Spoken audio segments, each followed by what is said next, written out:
कि ये यहाँ पे मैं स्टोरी बता रही हूँ sex determination in honey bee की। हनी बी के 3 पार्ट्स होते हैं, या ये कह लो हनी बी का जो ग्रुप होता है वो ग्रुप कुछ 3 चीजों से, 3 लोगों से या 3 हनी बी से मिलकर के बना होता है।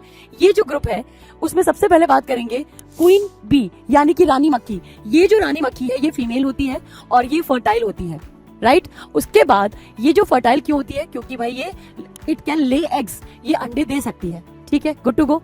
दूसरी जो कहानी है, कहानी का जो दूसरा रूप है उसमें आता है मेल मक्खी जिसे हम कहते हैं ड्रोन। ये जो ड्रोन है ये भी फर्टाइल होता है। कई लोगों को लगता है कि जो ड्रोन होता है वो फर्टाइल नहीं होता, बट ये गलत बात है।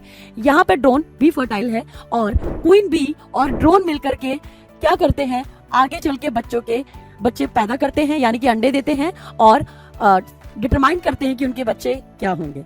तीसरी जो कैटेगरी है इनके फैमिली में, हनीबी के फैमिली में आपको दिखेगा, उसे कहते हैं वर्कर बी। ये जो वर्कर बी है ये बेसिकली इनफर्टाइल मक्खियां होती हैं और ये बहुत सारी होती हैं। इनका काम क्या है, जैसा कि इनका नाम है वैसा ही इनका काम है। ये बेसिकली फूलों पर बैठती हैं, they sit on the flower, ठीक। ये सक करती हैं नेक्टर को, यानी कि मीठे मीठे जूस को, और उसको लेकर आती है, फूलों के रस को लेकर आती हैं और अपने जो इनका जो छत्ता है जिसे कहते हैं बी हाइव को बनाने में, उसको संवारने में हेल्प करती है वर्कर बी मक्खी।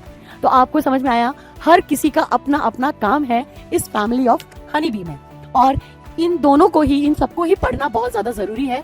आपके क्लास 12 का ये एक बहुत इंपॉर्टेंट टॉपिक है, राइट। बिल्कुल, इसे किंग बी तो नहीं कहेंगे बट इसे ड्रोन मक्खी कहते हैं।